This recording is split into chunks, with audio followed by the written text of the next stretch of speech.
Next question gate 2018 में से question की स्टेटमेंट कह रही है consider a relation R A comma B attribute है, एक रिलेशन है एस बी और सी एट्रीब्यूट है, वेयर एस डॉट बी मतलब एस के अंदर जो बी है दैट इज अ प्राइमरी की और आर के अंदर जो बी है it is a foreign key which is taking reference from S dot B. मतलब ये जो बी है ना, जो मैं रेड कलर से दिखा रहा हूँ, ये this B is what foreign key जो इस बी से रेफरेंस ले रही है, बिकॉज प्राइमरी की जो है वो हमेशा रेफरेंस देती है या फिर आप कह सकते हो फॉरेन की रेफरेंस लेती है प्राइमरी की से। देन अगर हम बात करें, हमें क्वेरी दी है यहाँ पे और पूछ रहा है कि एल और जे जो है वो क्या है, लेफ्ट आउटर ज्वाइन है। तो वो कह रहा है कि अगर हम लेफ्ट आउटर ज्वाइन जो है वो लगाते हैं, assume that R or S does not contain any null value, which of the following query is not equivalent to this query। हमें इस क्वेरी की आउटपुट जो है वो चेक करनी है कि किस अदर क्वेरी से वो मेल नहीं खाती, या आप कह सकते हो दोनों जो है वो बराबर ना हो। तो इस क्वेश्चन को ना, इन क्वेश्चंस को सॉल्व करने का बेस्ट मेथड है टेबल बनाओ, डमी डेटा लो, ठीक है ना। अगर आप हवा में करोगे, जैसे देखो आपको क्वेश्चन जो है वो स्टेटमेंट रीड करनी जो सबसे इंपॉर्टेंट है, उसके बाद क्वेरी आपको दिख रही है कि यार इस क्वेरी में क्या कर रहे हैं हम, एस में से वो सारी रोज को सिलेक्ट कर रहे हैं। रिलेशनल अलजेब्रा का ये जो है सिंबल क्या है, सिलेक्शन। हम एस में से वो सारी रोज सिलेक्ट कर रहे हैं जहां पे बी की वैल्यू लेस देन 5 है। फिर उसके बाद नेचुरल ज्वाइन, ये क्या है, नेचुरल ज्वाइन है। नेचुरल ज्वाइन कर रहे हैं हम आर के साथ, ठीक है। अब नीचे उसी को ही उसने चार अलग अलग वे से लिखा हुआ है, लेकिन वो पूछ रहा है कि which is not equivalent to Q. अब इसको करने का बेस्ट मेथड मैं ऑलरेडी बता चुका हूं, डमी डेटा टेबल ले लो, कुछ भी जो भी आपके दिमाग में आ रहा है, बट वो बेस्ड ऑन क्वेश्चन होना चाहिए। मैंने टाइम को थोड़ा सा बचाने के लिए पहले ही बनाया हुआ है। ये एस टेबल है जिसके अंदर बी और सी दो आपकी एट्रीब्यूट्स हो गए। ये बी जो है वो क्या है, प्राइमरी की, इसीलिए पी के लिखा हुआ है। ये बी क्या है, फॉरेन की, एफ के लिखा हुआ है।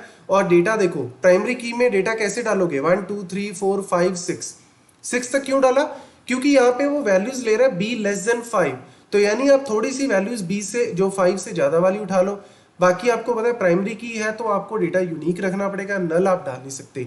देन अगर हम बात करें इस बी की, यहां पे मैंने 1 2 और 6 क्यों लिया, 1 2 इसीलिए लिया कि क्योंकि दोनों में कुछ कॉमन होगा, ठीक है ना। क्योंकि फॉरेन की के अंदर वही वैल्यूज आ सकती हैं जो प्राइमरी की टेबल में है, लेकिन ऐसा जरूरी नहीं है कि सारी की सारी आए। आप 1 2 ले लो, ठीक है, 1 2 3 ले लो। 6 मैंने इसीलिए ले ली क्योंकि यहाँ पे कंडीशन बार बार लेस देन 5 के ऊपर लगी हुई है। तो आप एक आधी वैल्यू ग्रेटर देन 5 वाली उठा लो ताकि आप क्वेश्चन को अच्छे से ही वैल्यूएट कर सको। ये थोड़ी सी प्रैक्टिस से आपको आइडिया जो है वो क्लियर हो जाएगा। अब देखो मैंने यहाँ पे स्टेटमेंट ऑलरेडी लिख दी है। ये आपकी क्यू क्वेरी जो है वो दी हुई थी। क्वेरी क्या कहती है कि एस में से पहले बी लेस देन 5 वाली रोज निकाल लो। एस में से पहले बी लेस देन 5 वाली रोज निकालोगे तो आंसर क्या आएगा, 1 2 3 4 5 5 नहीं आएगा बिकॉज लेस देन 5 है, ठीक है ना, तो इसीलिए इक्वल नहीं है। तो आउटपुट क्या आएगा, 1 2 3 एंड 4। अब उसके बाद क्या किया, उसको हमने आर के साथ नेचुरल ज्वाइन किया। आर के साथ क्या किया, नेचुरल ज्वाइन किया। तो आर के साथ जब हम नेचुरल ज्वाइन करेंगे, मतलब नेचुरल ज्वाइन करता है दोनों में जो कॉमन होता है उसको बराबर करता है, मतलब जहां जहां पे दोनों वैल्यूज बराबर है वो आउटपुट में दिखा देगा।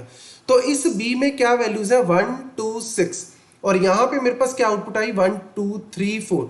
तो 1 2 6 और 1 2 3 4 में कौन कौन बराबर है, 1 और 2 बराबर है। तो यानी आउटपुट में क्या आएगा, 1 और 2 आएगा। तो जो मेरे को क्वेरी ये दी थी ना क्यू, इस क्यू का आउटपुट मेरे पास क्या आया, 1 और 2 बेस्ड ऑन माई डेटा, ठीक है ना। ये इसका आंसर क्या आया, 1 और 2। अब आते हैं जी ऑप्शन नंबर ए पे। ये रहा मेरा ऑप्शन नंबर ए, ये भी मैंने ऑलरेडी लिखा हुआ है यहाँ पे जस्ट टाइम को बचाने के लिए। ऑप्शन ए आप यहाँ पे देख सकते हो, ये रहा आपका ऑप्शन ए। ऑप्शन ए में हम क्या कर रहे हैं, पहले हमने दोनों के बीच में नेचुरल ज्वाइन कर दिया, आर और एस के बीच में नेचुरल ज्वाइन कर दिया, फिर बी लेस देन 5 वाली रोज निकाल दी। तो मैं आपको बता दूं ये बिल्कुल सेम रिजल्ट ही देगी, जस्ट कंपैरिजन कम होंगे इसमें, ठीक है ना। आपके जो क्वेरी क्यू जो दी थी उसमें नंबर ऑफ कंपैरिजन कम होंगे, इसमें आपके नंबर ऑफ कंपैरिजन ज्यादा होंगे जो ऑप्शन ए दिया है, लेकिन आउटपुट सेम ही आएगी। जैसे देखो आर और एस के बीच में अगर आप नेचुरल ज्वाइन करोगे तो आउटपुट में क्या आएगा, नेचुरल ज्वाइन क्या करता है, आर और एस में जहां जहां बराबर है वो उठा लो। तो 1 2 6 है, इधर 1 2 3 4 5 6 है, तो देखो दोनों में बराबर कौन है, 1 2 6, मतलब दोनों का इंटरसेक्शन करोगे तो क्या आएगा, 1 2 6। लेकिन बाहर कंडीशन दी है बी लेस देन 5, तो बी लेस देन 5 करोगे तो आंसर क्या आएगा, 1 2। लो क्वेरी 1 का आंसर सेम आया जो मेरा ओरिजिनल क्वेरी का आंसर था। दोनों का आंसर 1 2 1 2 आया, मतलब ये इक्विवेलेंट है। देन ऑप्शन बी की अगर हम बात करें, ऑप्शन बी आपका क्या कहता है कि आर और एस के बीच में पहले लेफ्ट आउटर ज्वाइन कर दो, फिर बी लेस देन 5 वाली रोज निकाल दो। अब लेफ्ट आउटर ज्वाइन कैसे कर देंगे? अगर हम बात करें लेफ्ट आउटर ज्वाइन की, तो हम यहां पे क्या करेंगे, लेफ्ट आउटर ज्वाइन में होता क्या है, वो natural join plus left table की वो रोज जो आउटपुट में नहीं आई वो भी दिखा देगा। तो देखो ये मेरा लेफ्ट टेबल है, ये मेरा राइट टेबल है। तो अब ध्यान से देखो, लेफ्ट और राइट को अगर हम ज्वाइन करेंगे तो क्या आउटपुट आएगी, 1 2 और 6, 1 2 और 6। क्यों? दोनों में बराबर कौन है, 1 2, 1 2 इधर भी है, 1 2 इधर भी है, 6 इधर भी है, 6 इधर भी है। तो दोनों में जो बराबर है वो कौन सी है, 1 2 6। इधर भी क्या है, 1 2 6। और ऐसी कोई रो जो आपकी लेफ्ट वाले में पार्टिसिपेट नहीं कर रही वो भी आउटपुट में आएगी। तो ऐसी कोई रो ही नहीं है, तो ऑब्वियसली आउटपुट क्या आएगी आपकी, 1 2 6। इसमें से फिर उसने क्या बोला कि बी लेस देन 5 वाली उठा लो, तो बी लेस देन 5 करोगे तो आंसर क्या आएगा, 1 और 2 ही आएगा। लो जी, यहां पे भी आंसर आपका सेम आ गया। देन ऑप्शन सी को ध्यान से देखो, ऑप्शन सी में हमने क्या किया, एस वाले टेबल से, देखो ऑप्शन सी में हमने एस वाले टेबल से बी लेस देन 5 पहले ही निकाल लिया। मतलब एस वाला टेबल कौन सा है, ये वाला, मैं आपको ग्रीन कलर से दिखा रहा हूं। एस वाला टेबल कौन सा है, ये वाला। इस टेबल में से लेस देन 5 वाली रोज पहले ही निकाल ली। लेस देन 5 वाली रोज कौन सी है, 1 2 और 1 2 3 एंड 4, 4 रोज है, 1 2 3 एंड 4। तो 1 2 3 एंड 4 आपकी एस वाले में से पहले ही निकाल ली हमने। ये क्वेरी यहाँ पे मैंने लिखी हुई है, ये वाली, ठीक है। एस में से हमने बी लेस देन 5 वाली पहले ही निकाल ली, 1 2 3 4 आएगा। अब उसको लेफ्ट आउटर ज्वाइन कर दिया राइट के साथ। तो लेफ्ट आउटर ज्वाइन, राइट में कौन कौन सी रोज है, राइट के अंदर है 1 2 और 6।